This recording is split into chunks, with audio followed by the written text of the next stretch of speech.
முஃமின்கள் இருக்காங்களா, முஸ்லிம்கள் இருக்காங்களே, இந்த முஃமின்கள் எதை செய்தாலும் ஆச்சரியமானது தான், அற்புதமானது. சொல்றது யாருங்க? அல்லாஹ்வின் தூதர் ஸல்லல்லாஹு அலைஹி வஸல்லம் சொல்றாங்க. قال رسول الله صلى الله عليه وسلم عجبا لامر المؤمن. முஃமின் எதை செய்தாலும் ஆச்சரியமானது. எப்படி தெரியுமா? மேலும் அல்லாஹ்வின் தூதர் சொல்றாங்க, இன் அஸாபத்து ஸர்ராஉ ஷக்கரா. அல்லாஹ் அவருக்கு நன்மையை தந்தால், அல்லாஹ் அவருக்கு நலவுகளை ஏற்படுத்தினால் என்ன செய்யறான்? ஷக்கரா, அல்லாஹ்வுக்கு நன்றி செலுத்தினான், அல்லாஹ்வுக்கு ஷுக்ர் செய்யறான். ஃபகான கைரன் லஹு, அது அவருக்கு நன்மையாக அமைந்து விடுகிறது. அதே போல வைன் அஸாபத்து ஸர்ராஉ ஸபரா, அவருக்கு ஏதாவது தீமை ஏற்பட்டால், அவருக்கு ஏதாவது கஷ்டங்கள் வந்தால், அவருக்கு ஏதாவது துன்பங்கள் வந்தால் சபரா, சபர் செய்கிறான், பொறுத்து கொள்கிறான், சகித்துக் கொள்கிறான்.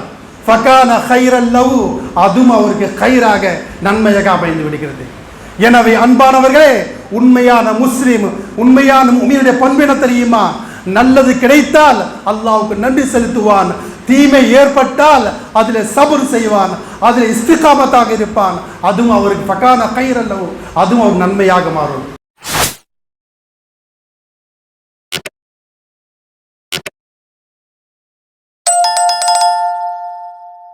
அஸ்ஸலாமு அலைக்கும் வரஹ்மத்துல்லாஹி வபரகாத்துஹு. அல்ஹம்துலில்லாஹி ஹம்தன் ஹம்தா வஷ்குருல்லாஹி ஷுக்ரன் ஷுக்ரா வஸ்ஸலாத்து வஸ்ஸலாம் அலா ரசூலில் கரீம். அம்மா பாத், ஃபகத் கால அல்லாஹு தபாரக வ தஆலா ஃபில் குர்ஆனில் மஜீத் வல் ஃபுர்கானில் ஹமீத். فأعوذ بالله من الشيطان الرجيم. بسم الله الرحمن الرحيم. الذي خلق الموت والحياة ليبلوكم أيكم أحسن عملا وهو العزيز الغفور. صدق الله العظيم. قال رسول الله صلى الله عليه وسلم: اللهم صل على محمد وعلى آل محمد كما صليت على إبراهيم وعلى آل إبراهيم إنك حميد مجيد. صدق رسول الله صلى الله عليه وسلم. அளவற்ற அருளானும் நிகரற்ற அன்புடையனுமாகிய எல்லாம் வல்ல அல்லாஹ்வுக்கு அனைத்து புகழும், சலாத்தும் சலாமும் எம்பெருமானார் ஸல்லல்லாஹு அலைஹி வஸல்லம் அவர்கள் மீதும், அவர்களின் குடும்பத்தார், சத்திய சஹாபாக்கள், தாபீன்கள், தபா தாபீன்கள், அனைத்து முஸ்லிம்களின் மீதும், குறிப்பாக நம் அனைவரின் மீது உண்டாகட்டுமாக. கண்ணியமிக்க அல்லாஹ்வின் நல்லடியார்களே, அல்லாஹ் ரப்புல் ஆலமீன் திருமறை குர்ஆனிலே முல்க் என்று சொல்லக்கூடிய அத்தியாயத்திலே 2வது வசனத்திலே சொல்கிறான், அல்லதி ஹலகல் மௌத வல் ஹயாத லியப்லுவக்கும் அய்யுக்கும் அஹ்ஸனு அமலா. உங்களிலே அழகிய செயலுக்குரியவர் யார்?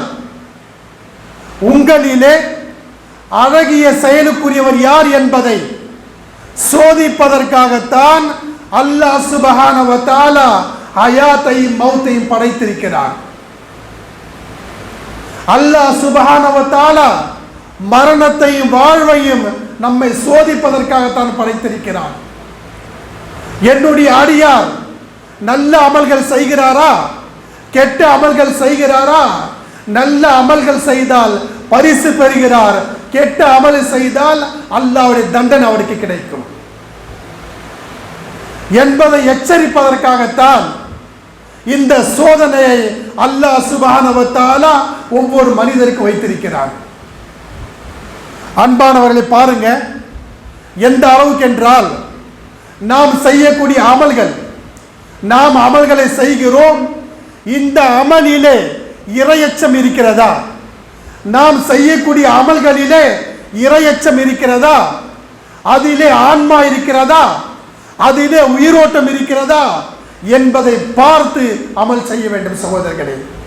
ஏன் என்று சொன்னால் அல்லாஹ்வின் தூதர் ஸல்லல்லாஹு அலைஹி வஸல்லம் அவர்கள் சொன்னார்கள், قال رسول الله صلى الله عليه وسلم اللهم إني أعوذ بك من صلاة لا تنفع. அதாவது அல்லாஹ்வின் தூதர் சொல்லி தர்றாங்க, யா அல்லாஹ், பயனற்ற தொழுகையை விட்டு உன்னிடத்திலே நான் பாதுகாப்பு தேடுகிறேன்.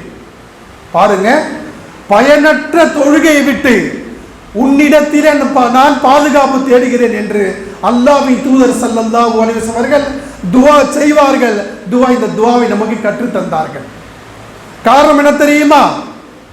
சில மக்களை பல மக்களை பார்ப்போம், 5 வேளை ஃபர்லான தொழுகையை தொழுவார், சுன்னத்தான தொழுகையை தொழுவார், நஃபீலான தொழுகையை தொழுவார், தஹஜ்ஜத்துடைய தொழுகையை தொழுவார், இஸ்ராக்குடைய தொழுகையை தொழுவார், துஆவுடைய தொழுகையும் தொழுவார், அவ்வாபினுடைய தொழுகையும் தொழுவார். ஆனால் அவரிடத்தில் எந்த ஒரு மாற்றமும் இருக்காது. எந்த தவறு செய்தாரோ அந்த தவறை செய்து கொண்டே இருப்பார், எந்த பாவம் செய்தாரோ அந்த பாவத்தை செய்து கொண்டே இருப்பார், எந்த குற்றம் செய்தாரோ அந்த குற்றத்தை அவர் செய்து கொண்டே இருப்பார். ஆனால் தொழுகையாக இருப்பார், தொழுகையாளியாக இருப்பார், எல்லா காரியங்களும் செய்யக்கூடியவராக இருப்பார். ஆனால் அவரிடத்திலே எந்த மாற்றமும் நிகழாது. அப்படிப்பட்ட தொழுகை விட்டுத்தான் அல்லாஹ்வின் தூதர் ஸல்லல்லாஹு அலைஹி வஸல்லம் அவர்கள் அல்லாஹ்விடத்திலே கேட்கிறார்கள், இறைவா, இப்படிப்பட்ட பயனற்ற தொழுகை விட்டு எங்களை காப்பாற்றுவாயாக, எங்களை காப்பாற்றுவாயாக என்று அல்லாஹ்வின் தூதர் சொல்றாங்க. எனவே அன்பானவர்களே, இந்த விஷயத்தில் நாம் கவனமாக இருக்க வேண்டும். அதே போன்று அன்பான மேலும் பாருங்க, எந்த அளவுக்கு என்று சொன்னால் அல்லாஹ் சுப்ஹானஹு வ தஆலா திருமறை குர்ஆனிலே, இந்த குர்ஆன் இருக்கிறது நமக்கு எச்சரிக்கை செய்கிறது. ஒரு மனிதன் இந்த உலகத்திலே எப்படி வாழ வேண்டும், எப்படி இருக்க வேண்டும், இந்த இம்மையை எப்படி அமைத்துக் கொள்ள வேண்டும், இல்லை என்றால் மறுமை நாளிலே எந்த அளவுக்கு கை சேதப்படுவான் என்பதை இந்த குர்ஆன் நமக்கு சுட்டி காட்டுகிறது. இதைத்தான் அல்லாஹ் சுப்ஹானஹு வ தஆலா திருமறை குர்ஆனிலே சொல்கிறான், வயகூலுல் காஃபிர் யா லைதனி குன்து துராபா. நபா என்று சொல்லக்கூடிய அத்தியாயத்தை அல்லாஹ் சொல்கிறார், பாவிகள், குற்றவாளிகள், காஃபிர்கள் மறுமை நாளிலே சொல்வார்கள், நான் மண்ணாக படைக்கப்பட்டிருக்க கூடாதா? இந்த காட்சிகள், இந்த தண்டனை காட்சிகள் எல்லாம் நான் பார்க்கிறேன், அல்லாஹ் என்னை மன்னிப்பா. அதாவது எந்த அளவுக்கு என்று சொன்னால் என்னை மண்ணாக படைத்திருக்க கூடாதா என்று சொன்னார்கள். அதே போன்று தான் அன்பானவர்களே, அல்லாஹ் மேலும் சொல்கிறான், யகூலு யா லைதனி கத்தம்து லி ஹயாத்தி. எனது வாழ்க்கையிலே நன்மைகளை நான் முற்படுத்தி இருக்க கூடாதா என்று மறுமையிலே கை செய்தப்படுவான். ஆனால் எந்த பிரயோஜனமும் அவனுக்கு இருக்காது. அதே போன்று தான் அன்பானவர்கள் அல்லாஹ் மேலும் கூறுகிறான், வ அம்மா மன் ஊதிய கிதாபஹு பிஷ்ஷிமாலி ஃபயகூலு யா லைதனி லம் ஊத கிதாபியா. மறுமை நாளிலே அவனுடைய அமல், இந்த உலகத்திலே யாரெல்லாம் அமல் செய்கிறார்களோ அந்த அமலை அவனுடைய கையிலே தரப்படும், ஒரு நூலாக, ஒரு புத்தகமாக தரப்படும். நல்ல மனிதராக இருந்தால் வலது கையிலே தரப்படும், கெட்ட மனிதராக இருந்தால் இடது கையிலே தரப்படும். இடது கையிலே பெற்றவர் சொல்வார், யகூலு ஃபயகூலு யா லைதனி லம் ஊத கிதாபியா, யா லைதனி லம் ஊத கிதாபியா. இந்த அமலுடைய பட்டியல் இடது கரத்திலே தரப்பட்டதே, இது தராமல் இருந்திருக்க கூடாதா என்று கவலைப்படுவான், கை சேதமடைவான். சகோதரர்கள், அல்லாஹ் மேலும் சொல்லி காட்டுறான், யா வைலதா லைதனி லம் அத்தகிது ஃபுலானன் கலீலா. அல்லாஹ் சொல்றான், மறுமை நாளிலே மனிதன் சொல்வான், இன்னாரை நான் உற்ற நண்பனாக ஆக்காமல் இருந்திருக்க கூடாதா? அவனோடு சேர்ந்தேன், நான் தொழுகை விட்டு விட்டேன், அவனோடு சேர்ந்தேன், நோன்பை விட்டு விட்டேன், அவனோடு சேர்ந்தேன், எல்லா நல்ல அமலை விட்டு விட்டேன் என்று கை சேதப்படுவான். இப்படிப்பட்ட ஒரு ஷைத்தானை நான் நண்பனாக ஆக்கி கொண்டேனே என்று அதாவது கை சேதத்துக்கு மேல் கை சேதப்படுவான் சகோதரர்களே. இதை அல்லாஹ் குர்ஆன்ல சுட்டி காட்டுறான். அதே போன்று தான் அன்பான மேலும் அல்லாஹ் சொல்றான், யௌம துகல்லபு வுஜூஹும் ஃபின்னார் யகூலூன யா லைதனா அதானா அல்லாஹ் வ அதானா ரசூலா. மறுமை நாளிலே அவர்களின் முகங்கள் நரகத்திலே புரட்டி எடுக்கப்படும். அப்போது அவன் சொல்வான், யகூலு யா லைதனா அதானா அல்லாஹ் வ அதானா ரசூலா. நான் அல்லாஹ்வையும் ரசூலையும் பின்பற்றி இருக்க கூடாதா? அல்லாஹ்வையும் அல்லாஹ் ரசூலும் எதை சொன்னார்களோ, எதை உத்தரவிட்டார்களோ, எதை கட்டளையிட்டார்களோ அதை பின்பற்றி இருக்கலாமே என்று ஆதங்கப்படுவான் சகோதரர்களே. கை சேதப்படுவான், கஷ்டப்படுவான், சிரமப்படுவான், தனக்குத்தானே வருந்திக் கொள்வான். இருப்பினும் அன்பானவர்களே, இப்படிப்பட்ட விஷயத்தை, இப்படிப்பட்ட நிலையை, இப்படிப்பட்ட காட்சியை அல்லாஹ் சுப்ஹானஹு வ தஆலா திருமறை குர்ஆனிலே நமக்கு எடுத்து காட்டுறான். காரணம் என்ன தெரியுமா? இதை யார் கேட்டு பின்பற்றுகிறார்களோ அவர்கள் அறிவாளிகள். இதை கேட்டு யார் பின்பற்றவில்லையோ அவர்கள் முட்டாள்கள் என்று அல்லாஹ் குர்ஆன்ல எடுத்து காட்டுறான்.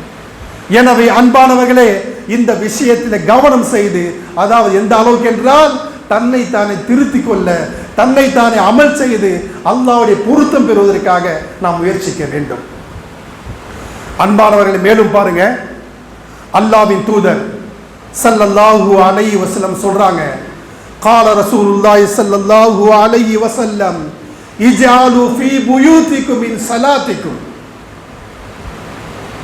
ولا تتخذوها هزوا ولا تتخذوها قبورا. அல்லாஹ்வின் தூதர் சொல்றாங்க, ஓ மக்களே, நாம் பள்ளிவாசல்ல தொழுறோம் இல்லையா? இல்லா சலாத்தன் மக்தூபா, ஃபர்லான தொழுகையை பள்ளிவாசல்ல வந்து தொழுங்க. கடமையாக்கப்பட்ட தொழுகையை மஸ்ஜிதில் வந்து தொழுங்க. அதே போல சுன்னத்தான தொழுகை, நஃபிலான தொழுகை இருக்கிறது இல்லையா, அதை ஓரளவுக்கு உங்க வீட்டிலையும் தொழுங்க. ஏன் தெரியுமா? வலா தத்தகிதுவா குபூரா, உங்களுடைய வீட்டை கபராக, கபரஸ்தானாக ஆக்கிக் கொள்ளாதீர்கள். ஏன் தெரியுமா? கபரஸ்தான்ல யாரும் தொழ மாட்டாங்க, கபரஸ்தான்ல யாரும் தொழ மாட்டாங்க. அதற்காக அல்லாஹ்வின் தூதர் சொல்றாங்க, உங்களுடைய வீடுகளை கபராக, கபரஸ்தானாக ஆக்கிக் கொள்ளாதீர்கள். அதனால என்ன செய்யுங்க? ஃபர்லான தொழுகையா, கடமையாக்கப்பட்ட தொழுகையா, மஸ்ஜிதில் பள்ளிவாசலில் வந்து தொழுங்கள். சுன்னத்தான் நஃபிலான தொழுகை இருந்தால் அதன் ஒரு பகுதியை வீட்டிலே தொழுங்க. வீட்டிலே தொழுதால் நிச்சயமாக அதில் பரக்கத்து உண்டு, அபிவிருத்தி உண்டு. அல்லாஹ் உமக்கு அதை மங்களகரமாக வைப்பான் என்று அல்லாஹ்வின் தூதர் சொல்றாங்க. எனவே அன்பானவர்களே, இந்த விஷயத்தை நாம் கவனத்தில் கொள்ள வேண்டும். அதே போன்று அன்பான மேலும் பாருங்க, அல்லாஹ்வுடைய அருள், அல்லாஹ்வுடைய ரஹ்மத், அல்லாஹ்வுடைய கிருபை நம்முடைய வீட்டிலே கொட்டப்பட வேண்டும் என்றால், அல்லாஹ்வுடைய அருள், அல்லாஹ்வுடைய ரஹ்மத், அல்லாஹ்வுடைய கிருபை நமது வீடுகளிலே வர வேண்டும், நமது வீடுகளிலே கொட்டப்பட வேண்டும் என்று சொன்னால் இந்த அமலை செய்யுங்கள். இந்த அமல் என்னவென்றால், எந்த வீடுகளிலே பெண்கள் ஃபர்லான தொழுகையை, சுன்னத்தான தொழுகையை, நஃபிலான தொழுகையை தொழுகிறார்களோ, அதே போல குர்ஆனை ரெகுலராக ஓதுகிறார்களோ, குர்ஆனை ரெகுலராக ஓதுகிறார்களோ, அந்த வீடுகளிலே அல்லாஹ்வுடைய பரக்கத், அது மட்டுமல்ல மன நிம்மதி அல்லாஹ் வழங்குகிறான். அந்த வீட்டில் அல்லாஹ்வுடைய பரக்கத், மன நிம்மதியை அல்லாஹ் வழங்குகிறான். அது மட்டுமல்ல அன்பானவர்களே, இஸ்லாமிய மனம் இருக்கிறது அந்த வீடுகளிலே கமழும். மலக்குமார்கள் வருகை தருவார்கள். அல்லாஹ்வுடைய அருள் பெற்ற மலக்குமார்கள் இருக்கிறார்களே, அவர்கள் வருகை தருவார்கள். அல்லாஹ்வுடைய அருள், அல்லாஹ்வுடைய ரஹ்மத், அல்லாஹ்வுடைய கிருபை அந்த வீடுகள் மீது கொட்டப்படும் சகோதரர்கள். காரணம் என்ன? அந்த வீடுகளிலே, அந்த குடும்பம், அந்த வீட்டில் 5 வேளை தொழக்கூடியவர்களாக, குர்ஆனை ஓதக்கூடியவர்களாக இருந்தால் அல்லாஹ்வுடைய ரஹ்மத், உங்கள் நிம்மதி அல்லாஹ் உமக்கு வழங்குவான் என்று அல்லாஹ்வின் தூதர் சொல்றாங்க. எனவே அன்பானவர்களே, இந்த விஷயத்தில் நாம் கண்டிப்பாக கவனம் செலுத்த வேண்டும். அதே போல மேலும் பாருங்க, எந்த அளவுக்கு என்று சொன்னால், அல்லாஹ் குர்ஆன்ல சொல்றான், ஃபத்குரூனி அத்குருக்கும், நீங்கள் என்னை நினைத்தால் நான் உன்னை நினைப்பேன். சொல்வது யாருங்க? அல்லாஹ். நம்ம நினைச்சா அல்லாஹ் நம்ம நினைப்பானா? அதன் பொருள் அப்படி அல்ல. நாம் அல்லாஹ்வை நினைவு கூர்ந்தால், அல்லாஹ்வுடைய கட்டளையின்படி அமல் செய்தால், அல்லாஹ்வுடைய உத்தரவின்படி நாம் நற்செயல்களில் ஈடுபட்டால் அல்லாஹ் நமக்கு நன்மைகளை வழங்குவான், நன்மைகளை வாரி வாரி வழங்குவான். இதைத்தான் அல்லாஹ் சொல்கிறான், ஃபத்குரூனி அத்குருக்கும். அதே போல நசுல்லாஹ் ஃபனசியஹு, நாம் அல்லாஹ்வை மறந்து விட்டால் அல்லாஹ் நம்மை மறந்து விடுவான். என்ன பொருள்? அல்லாஹ்வுடைய உத்தரவை, அல்லாஹ்வுடைய கட்டளையை நாம் மறந்து விட்டால் அல்லாஹ் நம்மை மறந்து விடுவான் அல்ல, அல்லாஹ் நமக்கு தண்டனை வழங்குவான். இதுதான் அதன் பொருளாக இருக்கிறது. எனவே அன்பானவர்களே, நாம் எந்த அளவுக்கு முடியுமோ அல்லாஹ்வுடைய கட்டளை நபிகள் நாயகம் ஸல்லல்லாஹு அலைஹி வஸல்லம் அவர்களை இத்தாஅத் செய்வதற்காக முழுமையாக முயற்சி செய்ய வேண்டும். அதேபோல் அன்பானவர்கள் மேலும் பாருங்க, எந்த அளவுக்கு என்று சொன்னால், நாம் பரவலாக மக்களை பார்ப்போம், இன்னா லில்லாஹி வ இன்னா இலைஹி ராஜிஊன். இந்த வாசகம் ஓதுவாங்கல்ல, குர்ஆனுடைய வசனம். எதுக்காக ஓதுவோம்னா, யாராவது இறந்து விட்டால் இந்த வசனத்தை ஓதுவோம். ஏதாவது பொருள் காணாம போயிடுச்சா இன்னா லில்லாஹ் என்று சொல்லுவோம். அதே போல திடீர் கரண்ட் போயிடுச்சா இன்னா லில்லாஹி வ இன்னா இலைஹி ராஜிஊன் என்று சொல்லுவோம். ஆனால் அன்பானவர்களே, அல்லாஹ் சுப்ஹானஹு வ தஆலா திருமறை குர்ஆனிலே கூறுகிறான், வல நபுலுவன்னகும் பிஷைஇம் மினல் கௌஃபி வல் ஜூ' வ நக்ஸிம் மினல் அம்வாலி வல் அன்ஃபுஸ் வஸ்ஸமராத் வபஷ்ஷிரிஸ் சாபிரீன் அல்லதீன இதா அஸாபத்துஹும் முஸீபா காலூ இன்னா லில்லாஹி வ இன்னா இலைஹி ராஜிஊன். அல்லாஹ் சொல்வது என்ன? வல நபுலுவன்னகும் பிஷைஇம் மினல் கௌஃப். அல்லாஹ் சுப்ஹானஹு வ தஆலா நம்மை அச்சத்தை கொண்டு சோதிப்பான், பசியை தந்து சோதிப்பான், பொருளாதாரத்திலே குறைவுகளை ஏற்படுத்தி சோதிப்பான், அன்ஃபுஸ் நம்முடைய உயிர்களை எடுத்து சோதிப்பான், வஸ்ஸமராத் பலன்களிலே நஷ்டத்தை ஏற்படுத்தி சோதிப்பான். அந்த சமயத்திலே வபஷ்ஷிரிஸ் சாபிரீன், யார் பொறுமையாக இருக்கிறார்களோ, யார் சகிப்பு தன்மையோடு இருக்கிறார்களோ அவர்களுக்கு நற்செய்தியை கூறுகிறான், அவர்களுக்கு சுப செய்தியை கூறுகிறான். ஏனென்றால் இது போன்ற விஷயங்கள் நமக்கு நடந்து விட்டால், அல்லதீன இதா அஸாபத்து முஸீபா காலூ இன்னா லில்லாஹி வ இன்னா இலைஹி ராஜிஊன். நாம் சொல்ல வேண்டியது என்ன? நாம் அல்லாஹ்வுக்குரியவர்கள், நாம் அல்லாஹ்வுக்குரியவர்கள், அல்லாஹ்வின் பக்கமே செல்லக்கூடியவர்கள். எத்தனை பொருட்கள் இருக்கிறதோ, எத்தனை சொத்துக்கள் இருக்கிறதோ, எத்தனை வஸ்துக்கள் இருக்கிறதோ அனைத்தையும் அல்லாஹ் தந்தான், அல்லாஹ் எடுத்துக்கொண்டான், அல்லாஹ் கொடுத்தான், அல்லாஹ் வாங்கிட்டான்.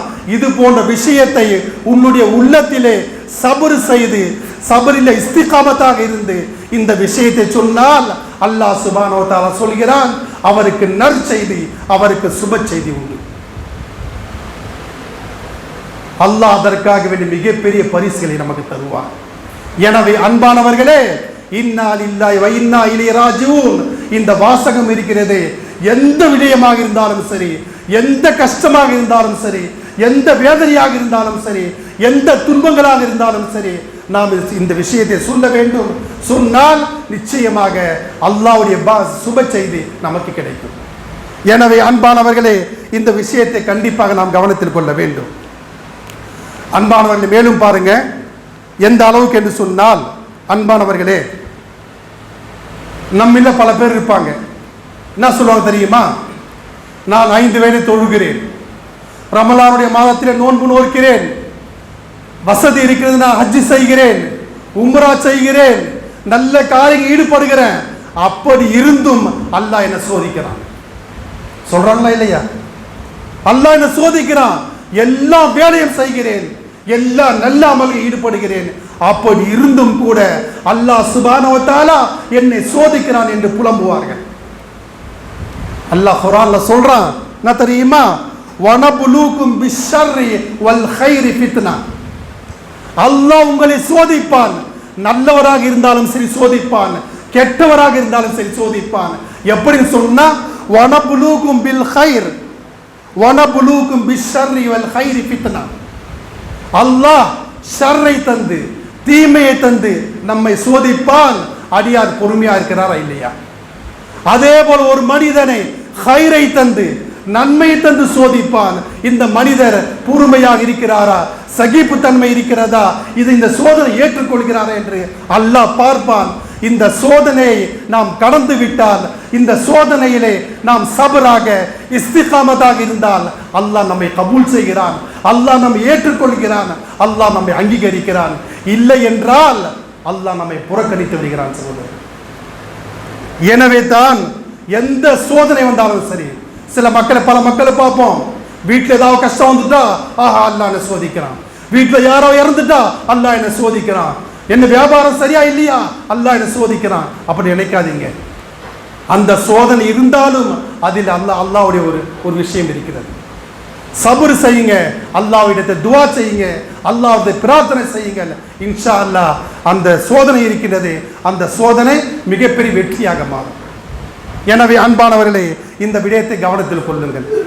மேலும் பாருங்க அன்பானவர்களே, முஃமின்கள் இருக்காங்களா, முஸ்லிம்கள் இருக்காங்களே, இந்த முஃமின்கள் எதை செய்தாலும் ஆச்சரியமானது தான், அற்புதமானது. சொல்றது யாருங்க? அல்லாஹ்வின் தூதர் ஸல்லல்லாஹு அலைஹி வஸல்லம் சொல்றாங்க. قال رسول الله صلى الله عليه وسلم عجبا لامر المؤمن. முஃமின் எதை செய்தாலும் ஆச்சரியமானது. எப்படி தெரியுமா? மேலும் அல்லாஹ்வின் தூதர் சொல்றாங்க, இன் அஸாபத்து ஸர்ரா ஷக்கரா. அல்லாஹ் அவருக்கு நன்மையை தந்தால், அல்லாஹ் அவருக்கு நலவுகளை ஏற்படுத்தினால் என்ன செய்யறான்? ஷக்கரா, அல்லாஹ்வுக்கு நன்றி செலுத்தினான், அல்லாஹ்வுக்கு ஷுக்ர் செய்யறான். ஃபகான கைரன் லஹு, அது அவருக்கு நன்மையாக அமைந்து விடுகிறது. அதே போல வைன் அஸாபத்து ஸர்ரா ஸபரா, அவருக்கு ஏதாவது தீமை ஏற்பட்டால், அவருக்கு ஏதாவது கஷ்டங்கள் வந்தால், அவருக்கு ஏதாவது துன்பங்கள் வந்தால் சபரா, சபர் செய்கிறான், பொறுத்து கொள்கிறான், சகித்துக் கொள்கிறான். ஃபகான கைரன் லஹு, அதுவும் அவருக்கு கைராக நன்மையாக அமைந்து விடுகிறது. எனவே அன்பானவர்களே, உண்மையான முஸ்லிம், உண்மையான முஃமினுடைய பண்பு என்ன தெரியுமா? நல்லது கிடைத்தால் அல்லாஹ்வுக்கு நன்றி செலுத்துவான், தீமை ஏற்பட்டால் அதில் சபர் செய்வான், அதில் இஸ்திகாமத்தாக இருப்பான். அதுவும் அவருக்கு ஃபகான கைரன் லஹு, அதுவும் அவர் நன்மையாக மாறும். எனவே அன்பானவர்களே, இது போன்ற விஷயத்தை முஸ்லிம்கள் கண்டிப்பாக அமல் செய்ய வேண்டும். அது மட்டுமல்ல, எந்த அளவுக்கு என்று சொன்னால், நாம் செய்யக்கூடிய ஒவ்வொரு அமலிலும் உயிரோட்டம் இருக்கிறதா, ஆன்மா இருக்கிறதா, இறையச்சம் இருக்கிறதா, நாம் தொழக்கூடிய தொழுகை பயனுள்ளதா பயனற்றதா என்பதை சிந்திக்க வேண்டும். அல்லாஹ்வின் தூதர் சொன்னாங்க, நாம் ஒரு தொழுகையை தொழுதால் பயனுள்ள தொழுகையாக இருக்க வேண்டும். பயனுள்ள தொழுகை என்றால் என்ன? நாம் தொழுறோம் இல்லையா, நாம் தொழுது கொண்டே இருப்போம், நம்மிடத்தில் இருக்கக்கூடிய பாவங்கள், தவறுகள், குற்றங்கள் கொஞ்சம் கொஞ்சமாக குறைந்து கொண்டே வர வேண்டும். அப்படி குறைந்து கொண்டே வந்தால்தான் நம்முடைய தொழுகையிலே உயிரோட்டம் இருக்கிறது, நம்முடைய தொழுகையிலே ஆன்மா இருக்கிறது, நம்முடைய தொழுகையிலே இறையச்சம் இருக்கிறது. இல்லை என்று சொன்னால் பயனற்ற தொழுகை, பயனற்ற தொழுகை என்று அல்லாஹ்வின் தூதர் சொன்னார்கள். எனவே அன்பானவர்களே, இப்படிப்பட்ட பயனுள்ள தொழுகையை, பயனுள்ள அமலை செய்வதற்காக அல்லாஹ் சுப்ஹானஹு வ தஆலா உமக்கும் எனக்கும் அனைத்து முஸ்லிம்களுக்கும் தௌஃபீக் தந்துள்வாராக வேண்டி என் உரையை நிறைவு செய்கிறேன். வாஹிரு தஅவானா அல்ஹம்துலில்லாஹி ரப்பில் ஆலமீன். சுன்னத்